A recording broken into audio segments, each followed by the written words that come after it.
Intro Revista Psicotube. Bienvenido nuevamente, estimable psicotuber, a una edición más de nuestra bien amada revista. En el presente mes de abril nos dividiremos en 4 partes. Con motivo de la recién concluida Semana Mayor, te traemos un artículo titulado Desarrollando la madurez espiritual, en el cual abordaremos el tema de reflexión sobre el significado de una vida espiritual llevada hasta su madurez y plenitud, al igual que sus conceptos principales a revisar y recalcar. En nuestro segundo artículo te traemos nuestra ya muy gustada y acostumbrada sección Psicobiografías, en la cual te traemos la continuación de la Escuela de la Gestalt, con la vida, obra y legado científico y profesional de Kurt Goldstein. En nuestro tercer artículo te traemos un texto llamado Historia y origen del Día de Concientización sobre el espectro autista. En nuestro cuarto y último texto te traemos un artículo titulado Individualidad o individualismo, ¿cuál es mejor?, en donde reflexionaremos acerca de los conceptos principales y las diferencias entre ambos conceptos y sus distintas aplicaciones a nivel humano,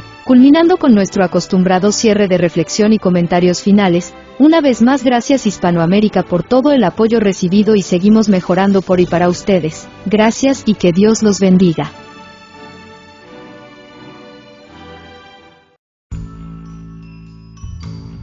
Desarrollando la madurez espiritual. Mucho se habla y se busca acerca de la madurez espiritual de las personas, e incluyéndose uno mismo, pero a todo esto, ¿de qué se trata o cómo se define madurez espiritual?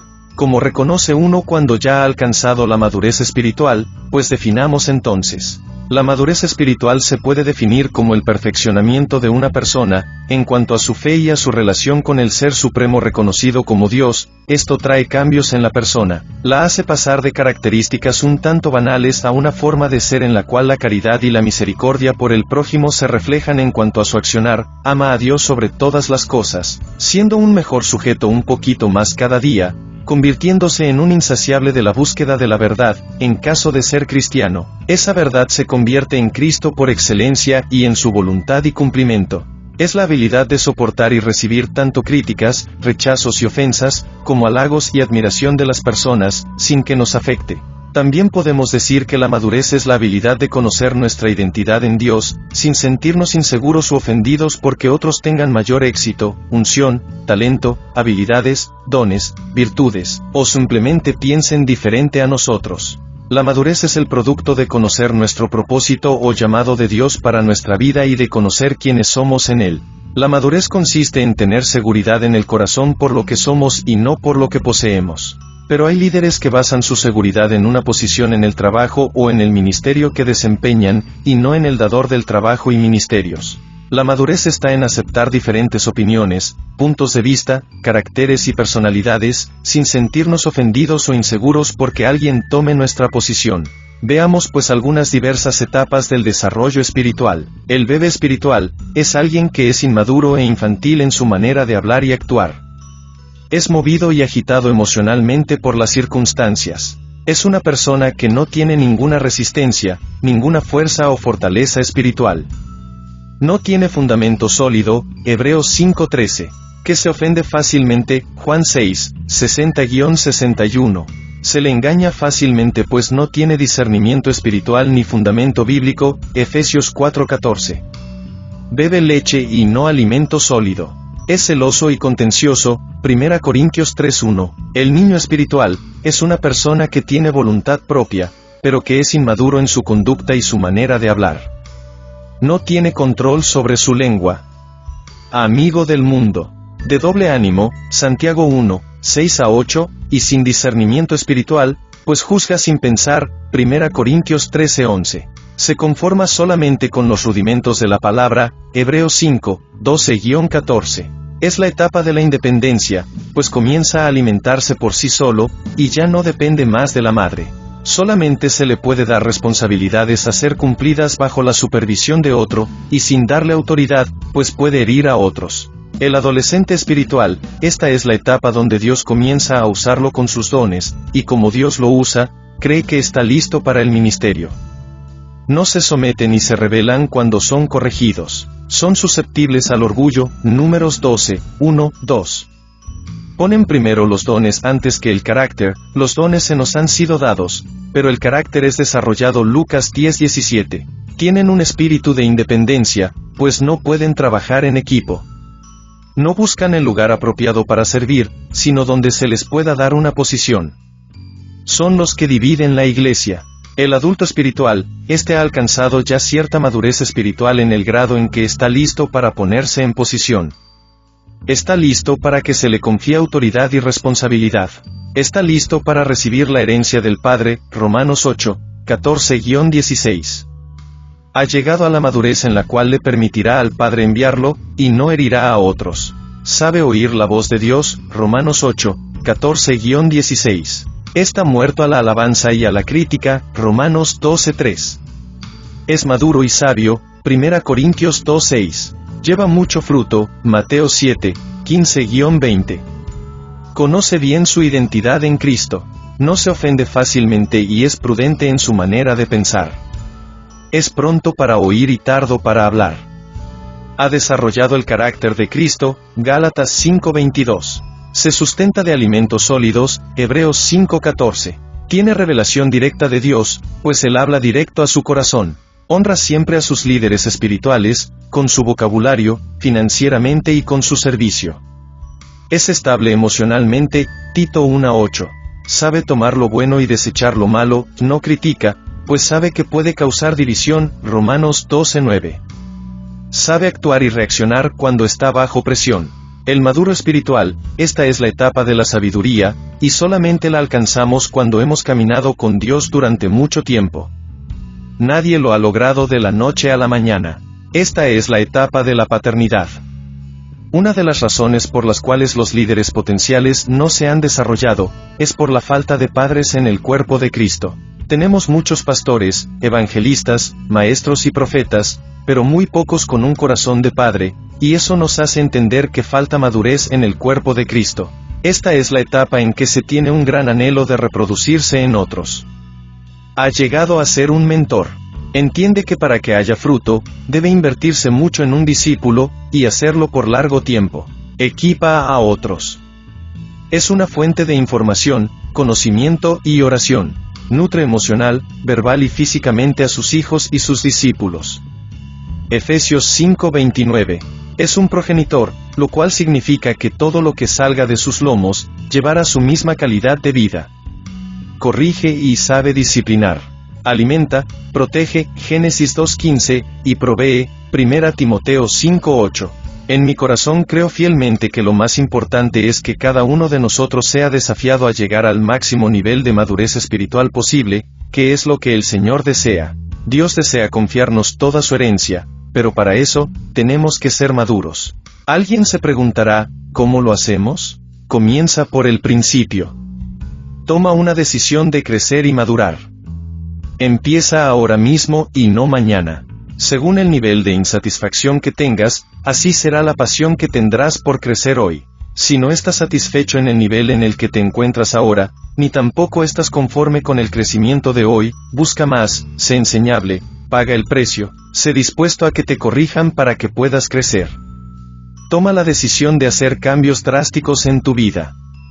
Empieza contigo mismo, ahora. En el momento en que te conformes con el nivel en que te encuentras, en ese mismo instante, dejas de crecer, es decir, se detiene el crecimiento de tu ministerio, de tu familia, de tu liderazgo, entre otros. Busca un ambiente de crecimiento, busca líderes que tengan visión y que tengan objetivos definidos. Déjate influenciar por ellos.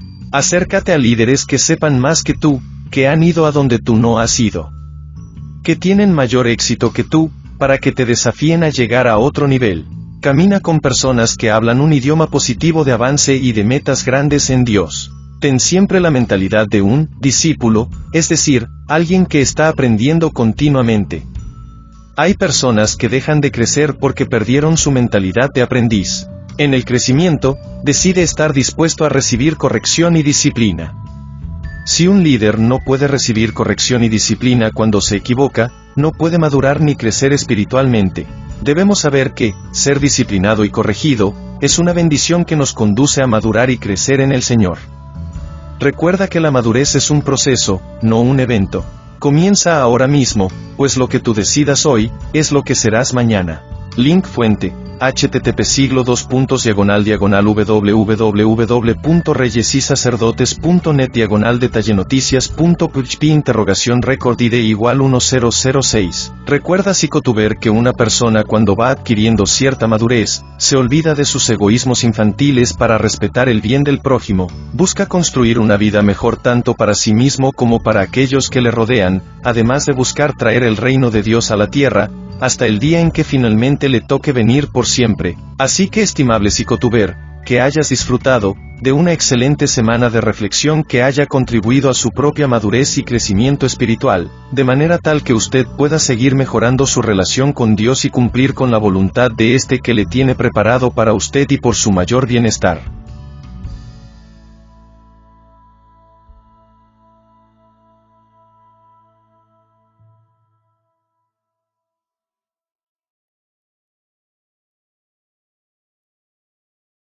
Psicobiografías. Kurt Goldstein. Kurt Goldstein nació en 1878, Alta Silesia, Polonia, posteriormente parte de Alemania, en el seno de una gran familia judía. Después de asistir a la escuela pública local, fue a la escuela humanística de Breslau. En las universidades de Breslau y Heidelberg estudió filosofía y literatura. Posteriormente estudió medicina con Karl Wernicke, quien estimuló su interés en la fascia, graduándose en 1903. Después se convirtió en asistente postdoctoral en el Instituto Neurológico de Frankfurt, donde ejerció la neurología comparativa en el Laboratorio Neuropatológico de Ludwig Edinburgh. En 1906 se mudó a Königsberg, donde trabajó en psiquiatría y neurología, y se familiarizó con la Escuela de Psicología Experimental de Würzburg, que enfatiza el pensamiento sin imagen. Después de la Guerra Mundial, Goldstein aprovechó para estudiar la gran cantidad de lesiones cerebrales traumáticas que llegaron a la clínica y estableció el Instituto para la Investigación de las Consecuencias de las Lesiones Cerebrales. Fue aquí donde desarrolló su teoría de las relaciones cerebro-mente. En 1930 Goldstein aceptó un puesto en la Universidad de Berlín, y en 1933 el Partido Nacional Socialista nazi llegó al poder y Goldstein fue denunciado a los nazis por un asistente y acusado de ser izquierdista y judío. Fue arrestado y encarcelado en un sótano durante una semana. Pasado ese tiempo fue liberado con la condición de abandonar el país inmediatamente y no regresar nunca. Durante el año siguiente vivió en Ámsterdam con el apoyo de la Fundación Rockefeller y escribió su obra maestra The Organism. Goldstein emigró a los Estados Unidos en 1935 y se convirtió en ciudadano de los Estados Unidos en 1940. Allí comenzó una nueva carrera profesional en Nueva York, en la Universidad de Columbia, el Instituto de Psiquiatría de Nueva York y el Hospital Montefiore. En 1938 viajó a Boston para impartir las conferencias William James, y de 1940 a 1945 trabajó como profesor clínico de neurología en la Universidad de Tufts, Medford, Massachusetts. Luego regresó a Nueva York debido a la enfermedad de su esposa. Su esposa Eva Rothman era hija del neuroanatomista berlinés Max Rothman. En 1965 Kurt Goldstein sufrió un derrame cerebral con hemiplegia derecha y afasia global. Murió el 19 de septiembre tras semanas después de sufrir el derrame, dejando más de 200 publicaciones principalmente en alemán e inglés. Sus escritos incluyen trabajos sobre la relación entre lesiones corticales circunscritas y los defectos sensoriales y motores, los problemas de alteraciones perspectivas y agnosia, la función cerebelosa y su relación con el tono, la localización en la corteza cerebral y el problema de la fascia. Su libro más importante en alemán, Der Aufbau des Organismus, ha sido publicado nuevamente en inglés The Organism en 1995, original de 1934, con una introducción de Oliver Sacks. Goldstein describió el enfoque holístico de los seres en su libro The Organism Goldstein, en lugar de observar los fenómenos como eventos únicos o singulares, trató de entenderlos como componentes de un organismo holístico. Aunque creía que era posible que los reflejos pudieran existir por sí mismos, su enfoque postulaba siempre que todo evento existe en concurrencia con otro proceso en el cuerpo. Si bien golpear la rótula de un martillo de goma, probar la respuesta pupilar podría parecer un simple ejemplo de reflejo aislado, en realidad es necesario un enfoque holístico para comprender completamente lo que el cuerpo está experimentando. Goldstein vio el comportamiento como la actividad unificada en todo el organismo, cuyo motivo básico es la autorrealización óptima en un entorno dado. La idea básica detrás de este enfoque es un organismo que no está formado por partes aisladas como brazos, piernas, cerebro, etc., sino que un organismo es un todo con brazos, piernas, etc. Cuando algo le sucede a una parte, le afecta al todo, que reacciona en su totalidad a la situación cambiada. Lo mismo pensó Goldstein, se aplica a las alteraciones del lenguaje y el lenguaje. El rendimiento del habla individual es comprensible solo desde el aspecto de su relación con la función del organismo total en su esfuerzo por realizarse lo más posible en la situación dada. Goldstein, 1948, página 21. El estudio de pacientes con lesiones cerebrales muestra el cambio general subyacente a los síntomas y manifestaciones específicas. Según él, un deterioro de la actitud abstracta de los pacientes y un cambio en los modos de comportamiento concretos afectan a todos los campos de rendimiento del mismo. La actitud abstracta se define básicamente como la capacidad del hombre para razonar deliberadamente y a planificar y dar cuenta de sus acciones para hacer objetos o eventos particulares como instancias de una clase. Al perder estas capacidades, el individuo queda a merced de la situación inmediata, concreta al estímulo sensorial, mnemotécnico, y no puede trascenderla. El paciente afásico no puede nombrar un objeto, es decir, proporcionar el símbolo de clase, pero puede producir espontáneamente la palabra dentro de una oración o una acción. Por lo tanto, la afasia no es una pérdida de palabras o imágenes de palabras, más bien es una diferenciación del lenguaje, una pérdida de conceptos y sus símbolos. En otras palabras, es una manifestación del lenguaje de abstracción deteriorada. Esta visión tiene implicaciones importantes para el problema de la localización cerebral. Las funciones no pueden ser localizadas si tenemos en cuenta el problema de los procesos como partes aisladas y no como una actividad orgánica integrada. El deterioro de la abstracción no se limita únicamente a pacientes con lesiones cerebrales, se manifiesta también en procesos psicóticos. Cualquiera que sea su causa, la abstracción alterada restringe las oportunidades del paciente para la autorrealización.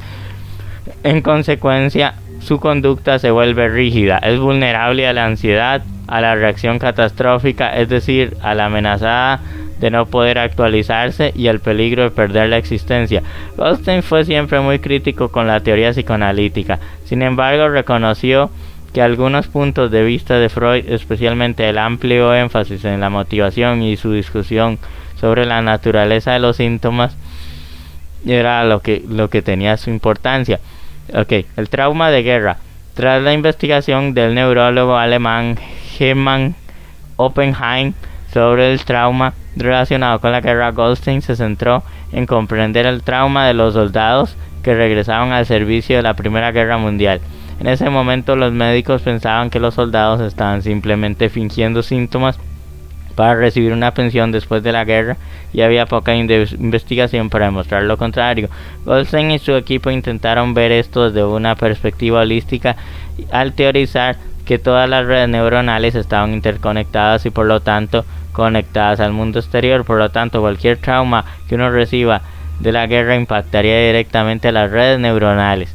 Posteriormente, Goldstein intentó rehabilitar a los pacientes que sufrían trauma de guerra. En ese momento, veteranos que sufrían fueron enviados a penitenciarías y asilos. Goldstein intentó establecer la función normal de los pacientes mediante la introducción de equipos de atención multidisciplinarios compuestos por personal médico, ortopédico, fisiológico, psicológico, así como una instalación escolar para proporcionar talleres para los pacientes. Sus esfuerzos dieron como resultado la rehabilitación exitosa de muchos soldados. El 73% de los pacientes pudieron regresar a sus antiguos trabajos, mientras que solo el 10% permaneció hospitalizado. Entre sus publicaciones tenemos Goldstein Cure 1939-1995, el organismo, un enfoque holístico de la biología derivado de datos patológicos en el hombre, Soundbooks.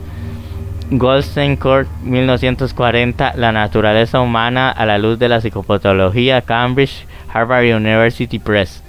Goldstein Court, Sir Martin, Comportamiento 1941, comportamiento abstracto y concreto en un estudio experimental con pruebas especiales, en monografías psicológicas, editorial por John D. F. Fashel, volumen 53, 1941, número 2, total de número 239, S1-151.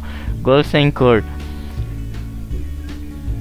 Después de los efectos de las lesiones cerebrales de la guerra, Nueva York, Grun y Stratton. Goldstein Court, Hamann, E. Rickers, Osbianchina, 1944. El otro fue en 1942. Caso Lanuti, concretización externa del comportamiento debido al daño de la corteza cerebral. En monografías psicológicas, editorial John F. Dashel, volumen 57, 1944, número 4, entero, número 264, S1-72.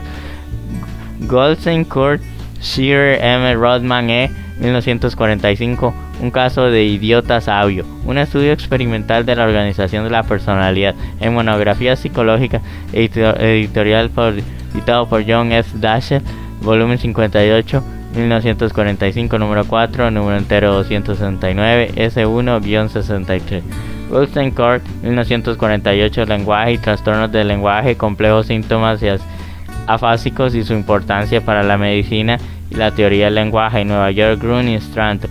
Sin olvidar que las teorías de Goldstein fueron validadas y complementadas con la Gestalt. Por eso él se encuentra aquí relacionado con la psicología y la teoría de la Gestalt, aun cuando él tampoco fuera tan directamente hablando relacionado a Kuhler y Kafka y Wertheimer, por ejemplo, pero está bien. Link fuentes: https://www.psicoactiva.com biografías Kurt Goldstein y https://hmonges.wiki/Kurt Goldstein. Y listo, hemos terminado.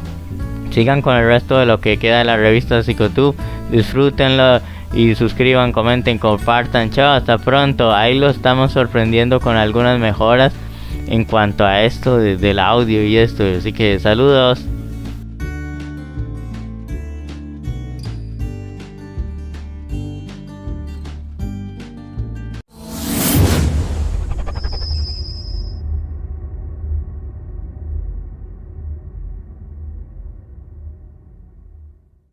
Bienvenido, estimable psicotuber, a la reflexión de hoy de Educando en Finanzas para Padres e Hijos. Recuerden que la que tenga más me gusta, más TikTok, más suscripciones, más interacciones, más a la página de fans, más al grupo de Facebook, en fin, va a ser la ganadora del mes siguiente de abril, porque ya estuvo la del mes de marzo. Pero la del mes de marzo va a ser publicada cuando se estrene la versión completa el miércoles. Así que no tomemos más tiempo y leamos la frase. Y la frase es un anónimo. Hay 3 tipos de educación: la académica, la profesional y la financiera. La primera es importante, la segunda es tu decisión, pero de la tercera depende tu vida y tu futuro. Así que ahí les queda muy buena frase, y den voto por su favorita y las tendremos en cuenta, la que gane, y les haremos el corto análisis de la que ganó el mes pasado después. Así que estemos preparados. Chao, hasta pronto, nos vemos. Historia y origen del Día de Concientización sobre el Autismo. La Asamblea General de las Naciones Unidas, mediante su resolución A/Res/62/139, designa el 2 de abril como el Día Mundial de Concienciación sobre el Autismo, que se observará todos los años a partir de 2008. Podemos definir al autismo como una afección neurológica permanente que se manifiesta en la primera infancia, independientemente del género, la raza o la condición social y económica. Los principales síntomas son las deficiencias persistentes en la comunicación y en la interacción social, y patrones restrictivos y repetitivos de comportamiento, intereses o actividades. Existen 3 niveles de funcionamiento del trastorno del espectro autista, TEA. En este tipo de autismo el niño o niña presenta dificultades para establecer relaciones sociales y es frecuente que muestre respuestas o reacciones inusuales cuando se relaciona con los demás. Presentan dificultades notables en la comunicación social, verbal y no verbal, tienen problemas para iniciar las interacciones sociales, a la vez que suelen responder de manera extraña a la interacción y desarrollan un lenguaje muy limitado. Suelen manifestar deficiencias graves en sus habilidades para la comunicación social, verbal y no verbal. Tienen un vocabulario muy reducido y es frecuente que utilicen palabras ininteligibles por lo que apenas se puede comprender lo que dicen. De acuerdo a cifras de 2019 emitidas por la Organización Mundial de la Salud, OMS, 1 de cada 160 niños tiene un trastorno del espectro autista, TEA. Aunque algunas personas con TEA pueden vivir de manera independiente, hay otras con discapacidades graves que necesitan constante atención y apoyo durante toda su vida. Conforme a esto, en 2008 entró en vigor la Convención sobre los Derechos de las Personas con Discapacidad, lo que reafirmó el principio fundamental de los derechos humanos universales para todos. El objetivo de la Convención es promover, proteger y asegurar el goce pleno y en condiciones de igualdad de todos los derechos humanos y libertades fundamentales por todas las personas con discapacidad, y promover el respeto de su dignidad inherente. Llamada de igual forma una herramienta eficaz para fomentar una sociedad inclusiva que cuide a todos sus miembros y garantizar que todos los niños, niñas y adultos con autismo puedan llevar una vida plena y gratificante. Respecto a México, existe un único estudio impulsado por Autism Speaks 2016 estima que 1 de cada 115 niños tiene autismo, es decir, casi 1% de la población infantil. Sin embargo, la incidencia en la vida adulta, así como el conocimiento de su situación en la adolescencia se desconoce. Igualmente, cuando se adoptó la Agenda 2030, la comunidad internacional reafirmó su firme compromiso con el desarrollo inclusivo, accesible y sostenible, y prometió que nadie se quedaría atrás. En este sentido, que las personas con autismo participen como agentes y beneficiarios es fundamental para la realización de los Objetivos de Desarrollo Sostenible, ODS.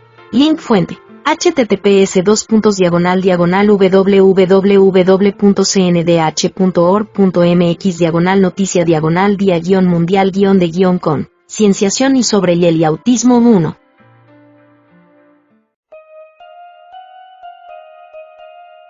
Individualidad o individualismo, ¿cuál es la mejor? Siempre se ha hablado de que, si la persona en sí misma es valiosa como individuo, o que, si el individualismo es un pecado que nos hace rezagar el bienestar colectivo y social y a todo esto, ¿quién tiene la razón respectiva?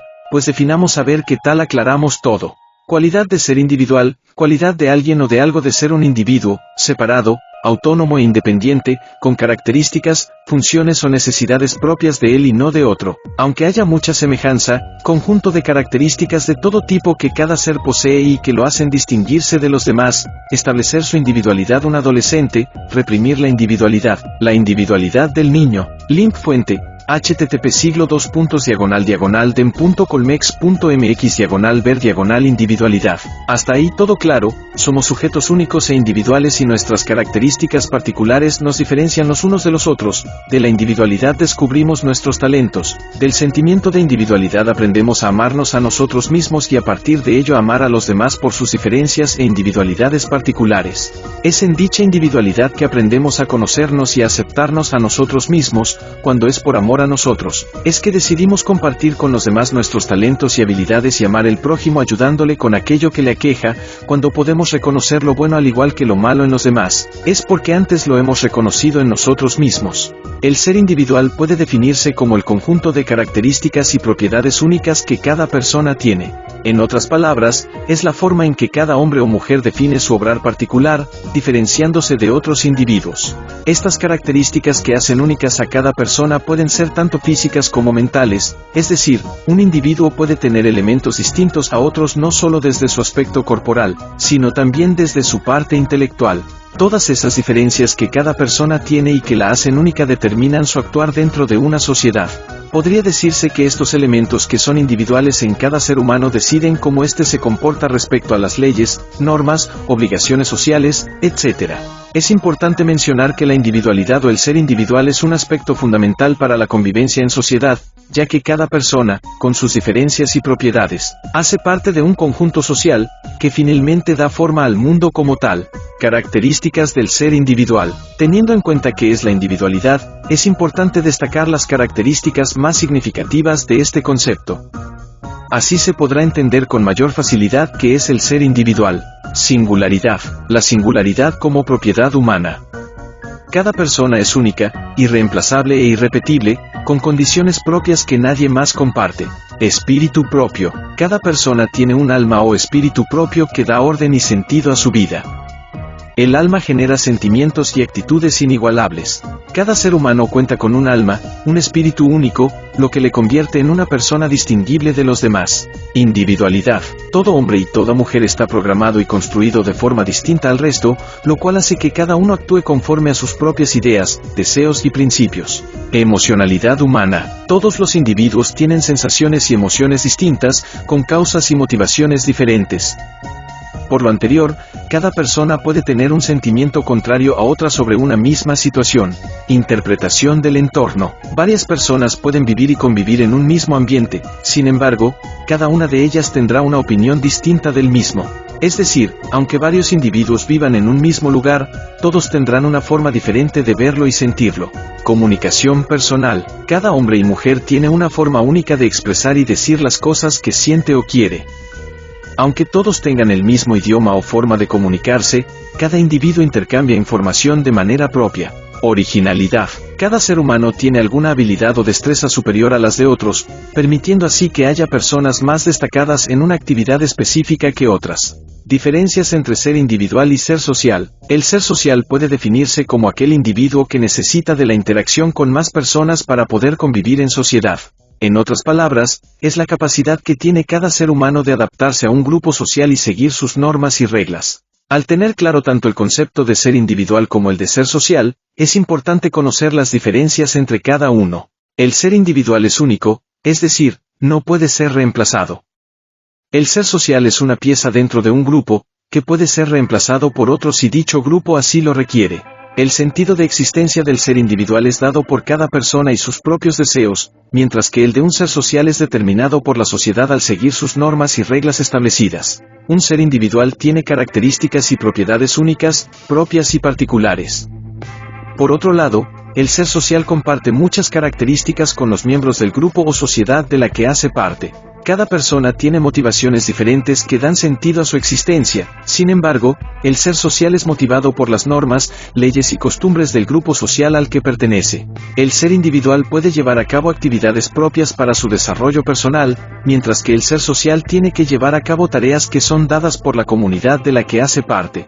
Importancia del ser individual. Como se ha mencionado, el ser individual o el individualismo en las personas es una parte fundamental de cualquier sociedad, pues cada persona tiene diferentes características y propiedades que aportar a la construcción de la misma. Debido a las características propias de cada persona, las sociedades pueden tener hombres y mujeres con talentos distintos para múltiples funciones, logrando así que muchas actividades que requiere la sociedad puedan ser realizadas por quienes sepan hacerlas mejor. Esto hace que haya un crecimiento social cada vez mayor. Un aspecto fundamental del ser individual es el alma de cada uno, pues esto determina el actuar y vivir de cada persona. Sin un alma única, las personas no tendrían sentido en sus vidas y no podrían expresar sus sensaciones, sentimientos y deseos. Por lo anterior, el entender que cada persona es un ser con elementos únicos e irrepetibles es fundamental para la convivencia, ya que así se pueden construir sociedades más diversas e inclusivas. Ejemplos del ser individual. Para comprender aún más lo que es el ser individual y su importancia, se expondrán algunos ejemplos sobre este concepto. Ser uno de los mejores jugadores de fútbol del mundo. Esto hace referencia a la particularidad con la que cada persona cuenta, en donde algunos tienen un talento mayor que otros, en este caso, para el fútbol. Por ejemplo, Lionel Messi. Ser un artista destacado. Al tener mayores destrezas artísticas respecto a otras personas, permite que el talento artístico haga única a una persona, como Vincent Van Gogh, John Lennon, Virginia Woolf, etc. Dos personas conviven en un mismo piso, sin embargo, a una le parece un espacio amplio y a la otra, pequeño. Este ejemplo hace referencia a la subjetividad con que cada individuo comprende su entorno, la muerte de un ser querido. Al morir una persona, esta no puede ser reemplazada debido a que cada ser humano es irrepetible. Dos compañeros de trabajo, en donde uno es feliz y el otro no. Aunque tengan el mismo trabajo, cada uno lo asimila de forma distinta. Dos personas hablando, pero con expresiones distintas. Así se estén comunicando en el mismo idioma, cada una tiene una forma diferente de expresarse. La alimentación. Aunque es sabido que las comidas deben ser balanceadas, hay quienes comen más saludablemente que otros. Dos personas ven la misma obra de arte, pero con percepciones distintas. Así dos individuos vean la misma obra, cada uno puede sentir emociones diferentes. Dos niños van al mismo colegio, pero uno quiere ser médico y el otro policía. Cada persona tiene motivaciones distintas pese a que reciban la misma educación. Dos hermanos se separan al crecer. Aunque hayan sido educados por la misma familia, cada uno puede elegir un camino diferente según sus motivaciones.